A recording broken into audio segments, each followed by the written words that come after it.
going on, dudes? Coming to you again on another Thursday afternoon, I guess. Just gonna kick it with some randoms one more time. I had some plans to talk about some other things, in particular lost music or fabled stolen tunes, and ironically enough, as I was doing my notes, my computer crashed and I lost everything. So, lesson learned, always press save repeatedly. But anyway, the show must go on. I will look into some of that stuff down the road, perhaps.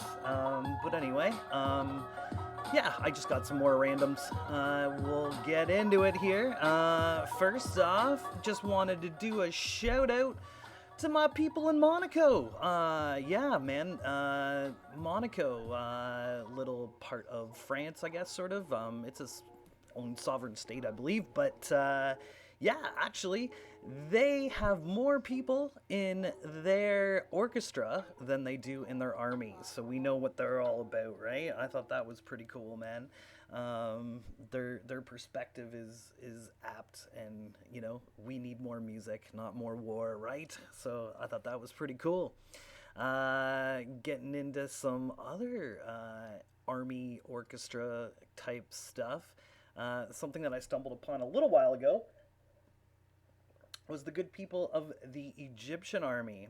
Now, these friends and neighbors, I don't know if it's intentional or what, but they sound like an elementary school kind of orchestra. It seems like they make a habit of butchering other people's anthems when they come to visit Egypt. I don't know. I've looked it up on YouTube and it makes me laugh, man. I'll play a little snippet. It'll kind of play the actual version, and then you'll hear part of the Egyptian Army Orchestra's rendition, and you'll hear what I'm talking about here. So that's the good version. Let's hear Egypt's version.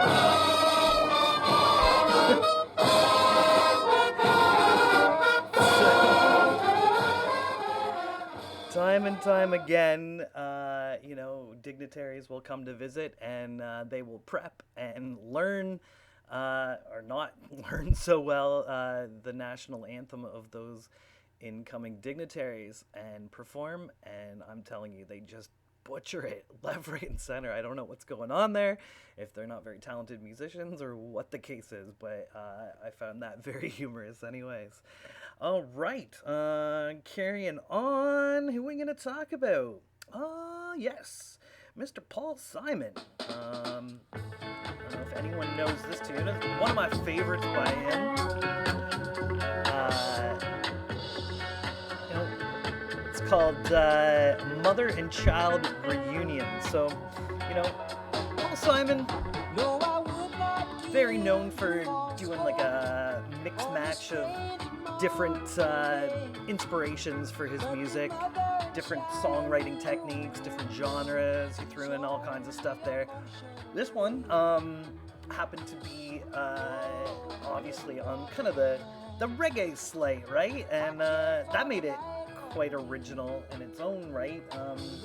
I believe he was the first artist to release a reggae influenced song, being a non-Jamaican native, so that was pretty cool.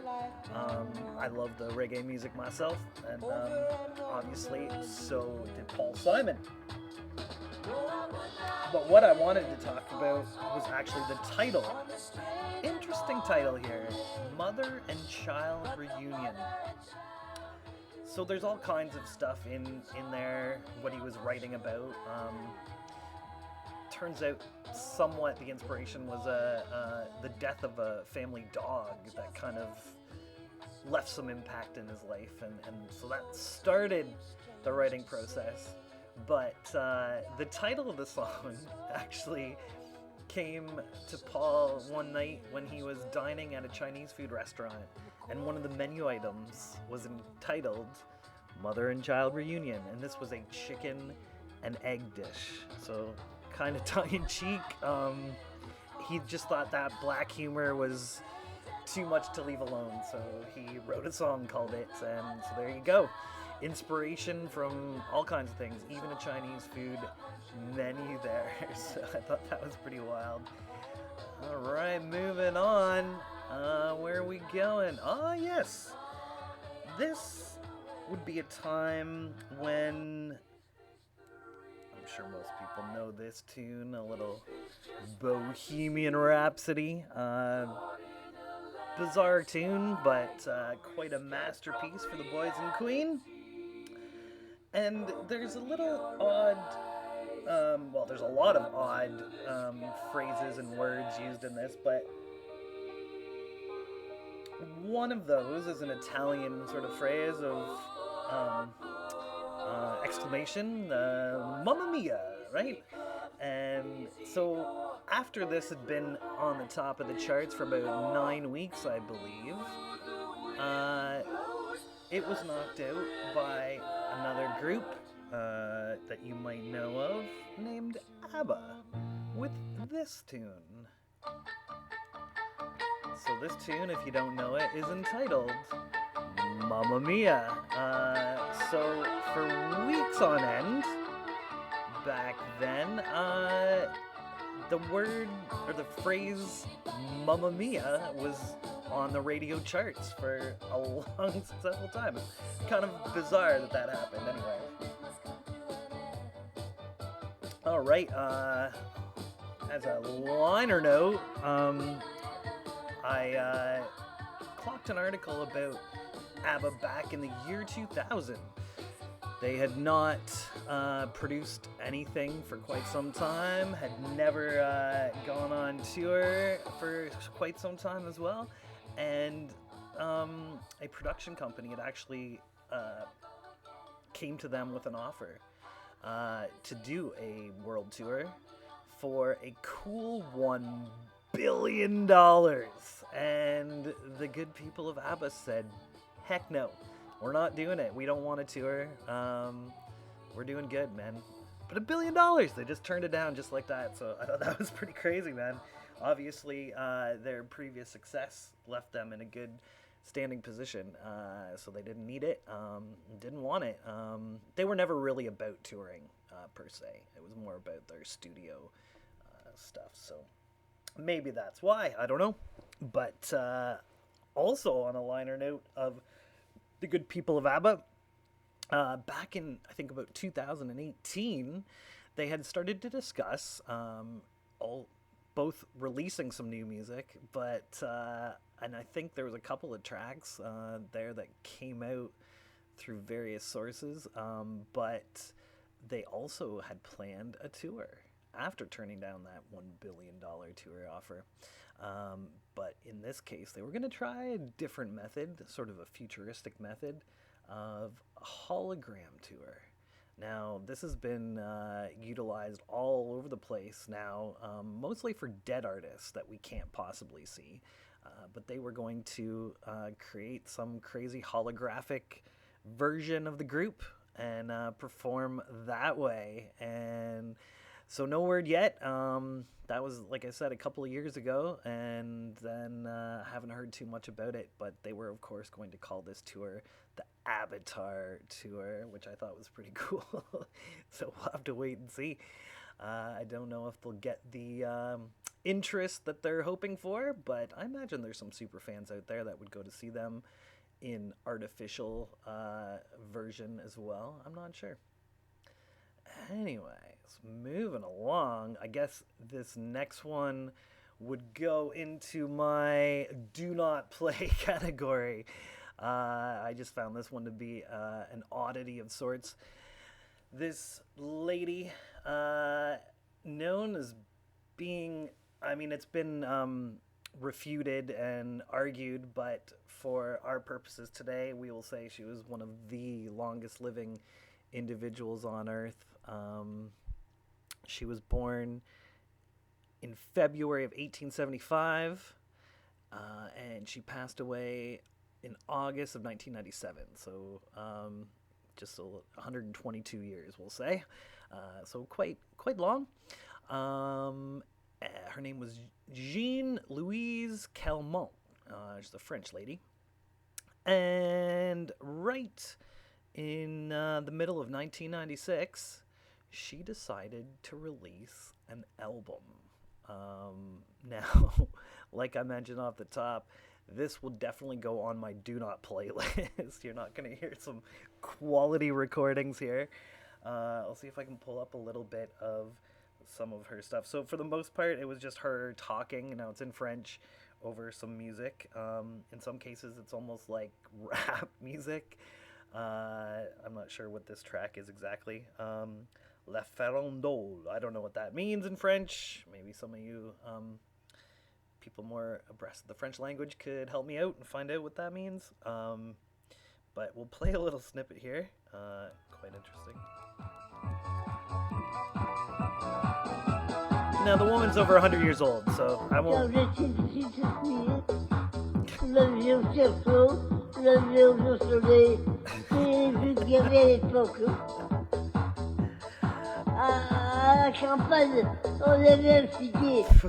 Okay, I'm gonna stop that right now. That's some pretty bad stuff there, right? Apparently, I don't know how many albums she sold or really why she wanted to put out an album, being over 100 years old, but her true motive was that she could raise enough money to get a new van for the retirement home that she lived in. So I hope she was successful in that, at least, anyway. So there you go. Old people still kicking. You know, they've got a voice too. I don't know. Found that one pretty odd. Next up, just getting into some more of the rap stuff going on there. I was going to talk a little bit about a man by the name of Ricky Brown. Now, Ricky Brown also goes under the stage name of No Clue, and I think that's an apt title for him because he is noted in the Guinness Book of World Records for being one of the fastest rappers of all time. They, at one point, clocked him back in 2005, rapping a total of 723 syllables in just over 40 seconds. So that's fast. So I think, yeah, no clue, as in we have no clue what you're saying, right? Anyways, I'll play a little snippet. Now, this wasn't him attempting to beat any record. This is just him on his regular kind of speech. This is a song called New West. No clue. Oh, it's a plot to scared that I made a criminal that did it, interrogated a bit, I manipulated the rap games in vain. Metaphor with people will let it cut the fitted opinionated and verbally irritated the mind. I never played it, you already animated the game's been fabricated, but only do what you make it have. There you go. I'll shut that one down, but quite quickly with his diction. I found that pretty amazing. Anyone who can speak that quickly, I find amazing, but to do it in sort of a rhythmical tone, even a greater feat, perhaps. Yes. All right, moving along here. What are we gonna get into? Yes, a sort of quinky dink here. I think you could say that this songwriter, a man by the name of Steve Cropper, quite an economical songwriter, in so that he put out two songs. He didn't. He wrote two songs that were performed by different artists. And if you listen to the intros to those two songs, and I'll play them in a sec, they're pretty much the same. But he got away with it because he did something interesting. He just flipped the chord progression. So one's forward and one's backwards. Exact same song, effectively, but kind of an interesting little quirk. I'm pretty sure he did it on purpose. He just I like that groove, but I can't reuse it. So the first one is a little tune called Knock on Wood. You might know it by Eddie Floyd. Classic little intro there.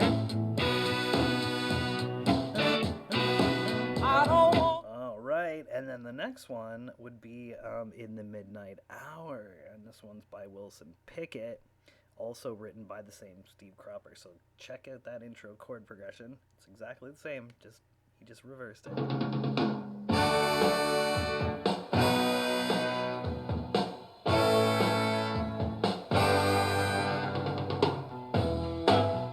Interesting, right? He just kind of flipped it, and it totally sounds different. So good on you, man. That was some crafty songwriting there, as far as I'm concerned. Right.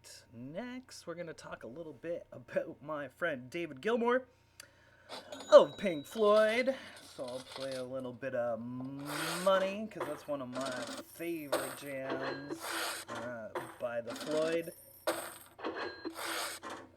Now, this isn't so much about David Gilmour himself, but about his houseboat. He owns a houseboat in Surrey, UK, and he actually, I believe, recorded at least 2 of the Pink Floyd albums solely on his houseboat. It's totally decked out as a full-blown studio. And so it could even accommodate an entire mini orchestra, 90-piece orchestra up on top. There's enough space for all those musicians. And just as a total side note, this little houseboat was built by a man by the name of Fred Carno. Fred Carno was a inventor of sorts, but he was all over the place, man. Here he is building a houseboat for David Gilmour. In the past, he sort of created that pie-in-the-face kind of gag that was used often, especially back in, silent film and things of that nature. And he also managed the great Charlie Chaplin for a while. So, man, Fred Carno, all over the place. He definitely left his mark on the earth, that's for sure. Okay, moving along. Who are we talking about? Oh, yes, a man by the name of Orville Gibson. Now, I don't know if you know Orville Gibson, but you might recognize the name Gibson. He is the founder of the Gibson Guitar Company, and out of Kalamazoo, Michigan. Gibson Guitars, probably one of the most famous, guitar companies in the world. But he got his start way back, 1890, I believe, was when he began the company, and he only registered one design patent, interesting enough, and it wasn't even for guitars. It was actually for his archtop mandolin that he made, and obviously, I think you can still purchase Gibson mandolins, but they're far more known for guitars these days, so interesting enough. Now, what I think, as far as other instruments go, I wanted to talk a little bit about the harmonica, man. Apparently, looking at some, play a little harmonica intro here. Who's that? Blue Rodeo. So apparently, looking at sales every year, the harmonica sells every single instrument, every single one, which I found pretty crazy. Do you own a harmonica? I think I did at one point in time, but I don't even think I have one now, so there you go. Also, on a side note about the harmonica, it's been involved in some death, believe it or not. Back in 94, I believe, a man by the name of Ramon Barrero, a Mexican performer, who got his name from playing on what he claimed to be the world's smallest harmonica, actually accidentally swallowed it on stage and he choked to death. So, yeah, kind of a tragic, crazy way to get off this mortal coil, that's for sure. Death by harmonica. Insane. All right, moving along. Speaking of death, we're going to get into a man by the name of Otis Redding. I think most people know Otis Redding. He didn't exactly have an illustrious career. He tried to break the market on numerous occasions whilst alive, and for some reason just wasn't able to break out until this song came along. And I'm sure everyone knows this one. A little Sitting on the Dock of the Bay, man. Classic tune. This song eventually hit number one. But it didn't hit number one until after Otis had passed away. So he got a number one hit posthumously, as they say, and that might not have even happened. It was a kind of a fluke. He had originally recorded this jam after throat surgery. And if you don't know a lot about Otis, he sang way over the top, would do a lot of different just sort of freestyle and scatting and all kinds of stuff, and just wailing. And like I said, he was nursing a damaged throat from surgery and couldn't sing in that over-the-top manner. So he put out this little jam while I had recorded it. Way more laid back, just kind of a, mellow mood tune. It was a great one. Anyway, he had allowed one of the record execs to listen in, and they're like, man, I don't think we can release this thing. It's not, it's not marketable. That's what this recording exec felt. So, fast forward to December 10th, 1967. Unfortunately, Otis passed away in a awful plane crash at the young age of 26. So, just a year before that infamous club we talk about so often. And the good people at the recording label decided, well, there's a lot of media attention on this guy, let's put some stuff out. So they dug through the crates and they found this jam and decided, well, we'll tweak it a little bit. So they added some like bird sounds and water sounds and whatnot, and then slammed it out there. And within 3 months' time, it was like the top song in the country. So there you go. Just as one more side note, this little whistling along bit here, Otis had originally just put that in there because he didn't have any lyrics and wasn't sure where to go from there. So he had just put it down as a placeholder and intended to go back and put something on there, some lyrics. And, in between the time he had left for tour, he had, like I said, died in a plane crash, so that never happened, and it just stayed like that with him whistling along, which, I don't know, I think it kind of works with the jam, and it was a classic, man. So unfortunately, Otis will never know that his song was so loved by so many. So there you go.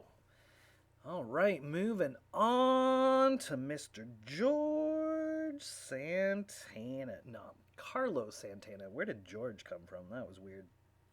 Sometimes I don't know how my mind works.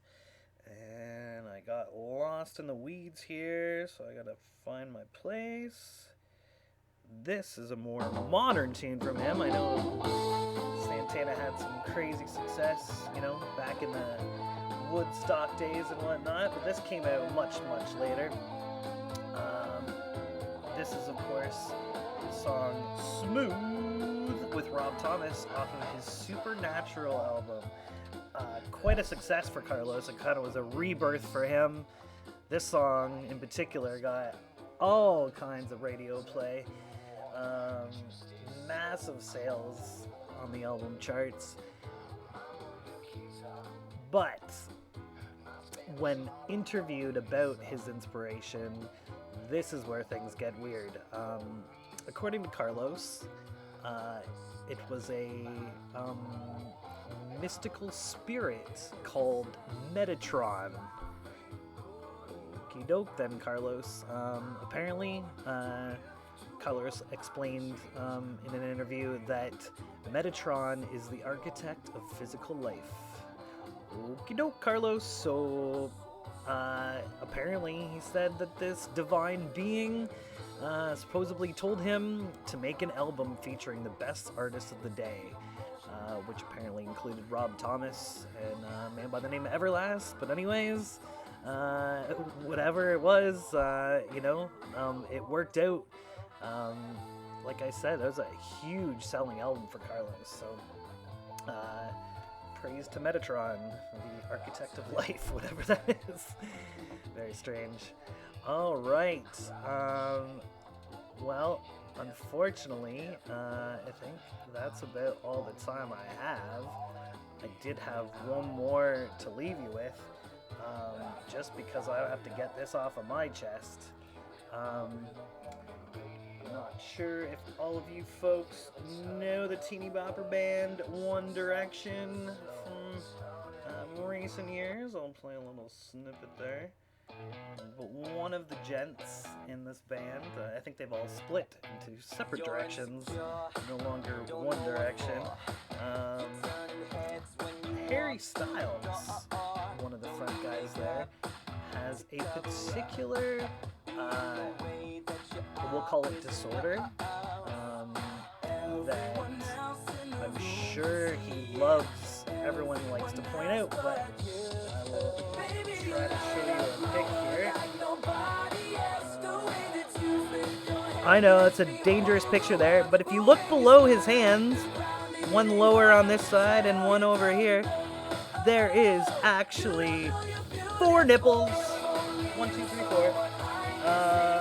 It's a term called polythelia, I think, and that's actually a more common weird genetic thing than you can imagine. But anyways, I found that one kind of wild. One more. Where was I going? There was a track I wanted to close out with, but I can't seem to find it. It doesn't matter. Maybe next week we'll check it out. Right, so a little bit of tech D, a little bit of confusion, and then a little bit of randomness. That's what you get this week, alright? I hope everyone's keeping well, and I will talk to y'all soon. Alright, take care, guys.